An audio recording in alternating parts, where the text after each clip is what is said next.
Race number 6 at Ascot on Wednesday will jump at 2:37. It's the Hahn Super Dry Handicap over 1,400 metres and in replay. Let's have a look at the last start win. A Karinji Aurora. Moama Rose, she'd set up a nice break. Now Pike goes to work on Karinji Aurora down on the inside, but this leader's got a handy break. 200 left to go, shows at the whip, but here comes Karinji Aurora. It's Miss Margot, the leader. 150 to go, she's giving. Here's Karinji Aurora, though, putting her mind on the task. Ranges up, it grabs the lead and goes home to win it. Karinji Aurora was very impressive in winning its maiden under William Pike. Came from behind at $1.85 to beat Miss Margot. Now that form took a little bit of a knock on Saturday when Miss Margot was beaten as a favourite, but I prefer to go back 2 starts to Karinji Aurora's debut. That was behind Cliffs of Comfort, was only beaten 3 lengths, and that horse has got plenty of ability. Goes on top here from number 5 Paris Girl, who improved out of sight on what was her first start since joining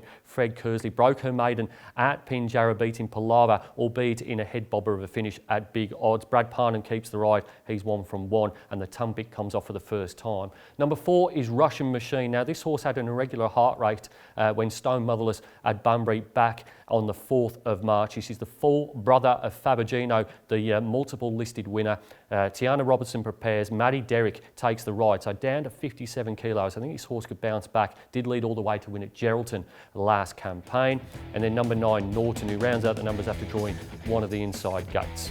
Top selection in race number 6 is number 7, Karinji Aurora, to beat 5 Paris Girl, 4 Russian Machine and 9 Norton. Race number 7 at Ascot on Wednesday will jump at 3:12. It's the Heineken 3 Handicap over 1,400 metres and in replay. Let's have a look at the maiden win of Beret. Straight ahead of Hot Tickety Boo as Beret comes at Native Chimes. They go to the 250 and Native Chimes. Beret have cleared out together. Beret's going better than Native Chimes. Draws the whip on him now, Pike. Beret ranges up, grabs the lead and sprints away from Native Chimes. Further back is Wicklow Princess, but it's all Beret. Beret comes away. You can doff your cap to this winner here. Goes on to win it well, Beret. Hats off to Beret in the way that she broke her maiden at Bunbury on the 27th of February. There's been a bit of a gap between runs, 34 days. Was engaged to race here last week when the race meeting was abandoned, but was so impressive in breaking its maiden. $1.85 that day, beat Native Chimes by 2 and a bit lengths. Got a lovely run just behind the speed from under William Pike and expect it to do likewise here from one of the inside gates. Goes on top, can't see it getting beat. From number 2, Enzyme Pulver, who lands in a much more suitable race this time, second up, after first up chasing down Zeeble over the 1,100 metres, being beaten 4 and a bit lengths that day, has won over 1,300. This is much more up its alley. Number 3 is Carabinian. Now this horse is a 1,200 metre winner, which ran on okay through the line over the 1,000 metres 2 weeks ago. Christy Bennett has been engaged here. Now this horse didn't lead last start, but did lead all the way at York. I think the fact that Christy Bennett has been booked means that Paul Jordan wants this horse to go forward with 56.5 kilos. And then number 1, Bruce Almighty, certainly on trial at 1,400 metres and has an inexperienced apprentice in Keyshaw Duran as well, claiming the 4 down to 57.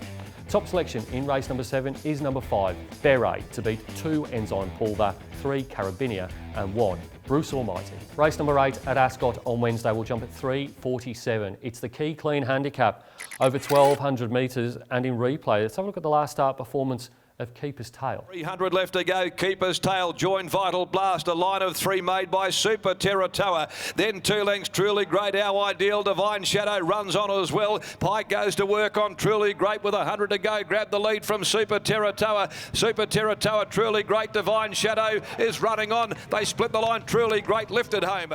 Keeper's Tail was 8th in that replay race. It was a Class 3 like the race she will encounter on Wednesday, but she was behind Truly Great. Beaten 5 lengths, did over race as well from gate number 12. Now draws gate number 1 here. I think back into it trip to 1,200 metres is certainly a positive, and I think given the map that I've drawn up for this race, I think the gaps will appear for Keeper's Tail at the right time in the straight with the rail in the 8 metre position. Goes on top from number 3, Rosebush, who's holding her performance ratings very consistently in spite of not converting these chances into wins. She's just won 3 from 25. She placed last start and she was making a habit of placing in town earlier this campaign. Number 2 is a really interesting runner. That's Karanis. He resumes for the Pierce brothers, having its second prep with them. He had 3 races last campaign. He won 2 of those before finishing 5th at Northern, previously with Nick Cox. Gate number 2 here has won twice over the 1,300 metres, resumes over the 1,200. And then number 1, Strasmore. Last start winner at Bunbury in Class 1, so goes up in grade and then has to lump the heaviest of the weights. Does claim, however, down to 57 with Kate Southern riding the stable apprentice.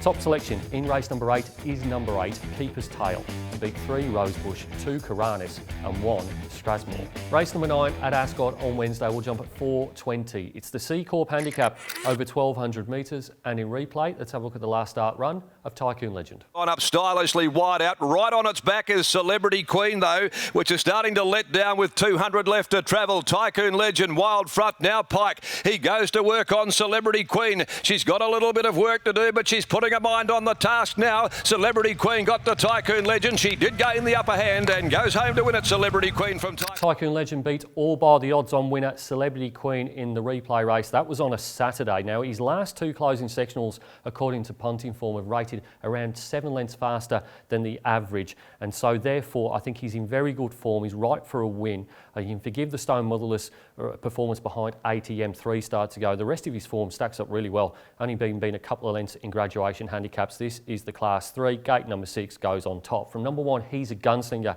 Now, this horse comes back to Class 3 grade after being beaten 3 lengths in what was a 66 plus handicap over the 1,400 metres by Festival Miss. Christy Bennett claims this horse can race on speed. Number 4 is Solid Azza. Now, simply ran out of gas over the 1,400 metres last time, so stepping back in trip is certainly a positive, but the gate is certainly not true. Gate 13 last time, gate number 10 here. I don't know what it is with David Harrison runners, but they tend to draw very, very wide. And then number 3, Unibro. Now, it's having its first start for Sharon Miller after losing his way somewhat for Adam Ferry. A number of gear changes here, tongue tie off, and the earmuffs come off as well. New connections first up. Big watch on the horse. Top selection in race number 9 is number 5, Tycoon Legend. Beat 1, He's a Gunslinger, 4, Solid Azza, and 3, Unibro. Race number 10 at Ascot on Wednesday will jump at 5 o'clock. It's the Sweps handicap over 1,800 metres. Let's go back and have a look at the last start win of Overthought. That's runner, and Beanie just had to bide its time before going back onto the cutaway. Sicaria led at the 200, tackled by Arno the Fox, and now I Am Spartacus, with Beanie getting an inside run, and so's Overthought. Wide out, I Am Spartacus, Arno the Fox, Overthought right up against the inside though. It's Overthought down on the inside. Overthought would be a good way of describing how I assessed this race, but I did end up with the Fenella Martin trained galloper here. Gate number 12 is the query from the start at 1,800 metres, but she was dominant last time out over the 1,600 metres. Meets I Am Spartacus again in this race. She had the fastest splits from the 6 to the 4, the 4 to the 2, and the 2 to the winning post. And they think they may have found this horse is calling over more ground. Goes on top from the aforementioned number 1, I Am Spartacus. Now, strictly on the run, you'd say he can't probably turn the tables on Overthought, but he does draw gate number 3 here, and that is a major advantage at the 9 furlong start. Number 8 is Rosie Reddress, who placed in a slowly run Saturday race behind the in-form Media Baron last start. Probably not as good as it reads, but still can play a part. And then number 6, Barra Magic. It's going really, really well for Brian Kersley, except at barrier draws and also in running. Gate number 13, he just can't take a trick, this horse, at the moment.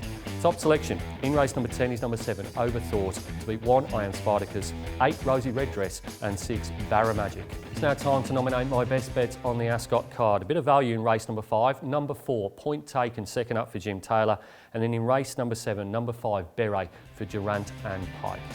It's easy to stay up to date with everything that's happening at Perth Racing. You can log onto our website or you can follow us on one of our social media channels. Until next time, stay safe and bye for now.